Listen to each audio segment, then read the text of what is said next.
പ്രിയപ്പെട്ട ജനാധിപത്യ വിശ്വാസികളെ, ആദ്യം തന്നെ കൂടെ നിന്ന മുഴുവൻ ചിറ്റൂരിലെ ജനാധിപത്യ വിശ്വാസികൾക്കും നന്ദി രേഖപ്പെടുത്താൻ ഞാൻ ഈ അവസരം വിനിയോഗിക്കാം. ഈ ചെയർമാൻ പദവിയിൽ കയറിയതിന് ശേഷം ആദ്യത്തെ പ്രഖ്യാപനം എന്താണ് എന്നുള്ള ചോദ്യങ്ങൾ പല പ്രാവശ്യം വന്നതാണ്. പൗരൻ ഭരണാധികാരി എന്ന വ്യത്യാസമില്ലാതെ ഇനി മുന്നോട്ട് പോകുക എന്നതാണ് ആദ്യത്തെ പ്രഖ്യാപനം. ആദ്യത്തെ തീരുമാനമായി നമ്മൾ മുൻകൂർ അനുമതിക്കായി ഇന്ന് കൊടുക്കുകയാണ്. ഞാൻ വായിക്കാം. ജനാധിപത്യത്തിലെ പരമാധികാരികൾ ജനങ്ങളാണെന്ന ബോധ്യം ഉൾക്കൊള്ളാതെയാണ് നമ്മുടെ സർക്കാർ സംവിധാനങ്ങൾ പ്രവർത്തിക്കുന്നത്. എന്നാൽ ചിറ്റൂർ തത്തമംഗലം നഗരസഭ അതിനൊരു തിരുത്താവും.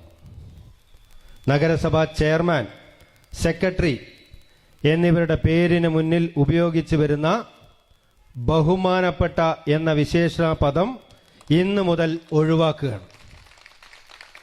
ജനാധിപത്യത്തിൽ പൗരന് ലഭിക്കാതെ പോകുന്ന ഒരു ആദരവും വിശേഷണവും ജനസേവകരായ ഞങ്ങൾക്ക് വേണ്ട എന്നതാണ് നഗരസഭയുടെ തീരുമാനം.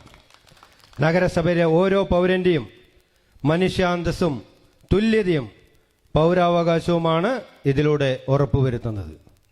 സർക്കാർ നോട്ടീസുകളിൽ, ശിലാഫലകങ്ങളിൽ, ഔദ്യോഗിക കത്തുകളിൽ ബഹുമാനം രേഖപ്പെടുത്തി നൽകുമ്പോൾ അത് അധികാരത്തിൻ്റെ ഓർമ്മപ്പെടുത്തലാവുന്നു, അശ്ലീലമാവുന്നു.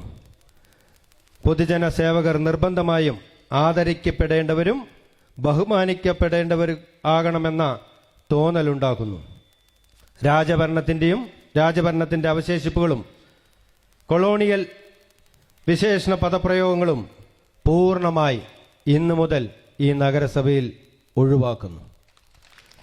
അതുപോലെ നമുക്ക് നഗരസഭയിലെ വിവിധ തീർപ്പ് ആകാതെ കിടക്കുന്ന അപേക്ഷകൾ എല്ലാം ജനങ്ങളിലേക്ക് ചെന്ന് ഒരു ജനസമ്പർക്ക പരിപാടികളിലൂടെ നമ്മൾ തീർപ്പാക്കുന്നതാണ് എല്ലാ വാർഡുകളിലും. അതേപോലെ എല്ലാ വാർഡുകളിലും ജനങ്ങൾക്ക് വിവിധ ആവശ്യങ്ങൾക്കായി അപേക്ഷ സമർപ്പിക്കുന്നതിനും നികുതികൾ അടയ്ക്കുന്നതിനും വെള്ളക്കരം, വൈദ്യുതി ബില്ല് മുതലായവ അതാത് വാർഡുകളിൽ ആഴ്ചയിൽ ഒരു ദിവസം പൊതുസ്ഥലങ്ങളിൽ വെച്ച് സ്വീകരിക്കുന്ന സൗകര്യമുണ്ടാക്കുന്നതാണ്. അപ്പോൾ നഗരസഭ ഇനി മുതൽ ജനങ്ങളോടൊപ്പം ജനങ്ങളിലേക്ക് ഇറങ്ങിച്ചെന്ന് പ്രവർത്തിക്കുക എന്നതാണ് ആദ്യത്തെ ദിവസം തന്നെ എനിക്ക് നിങ്ങളോട് പറയാനുള്ളത്.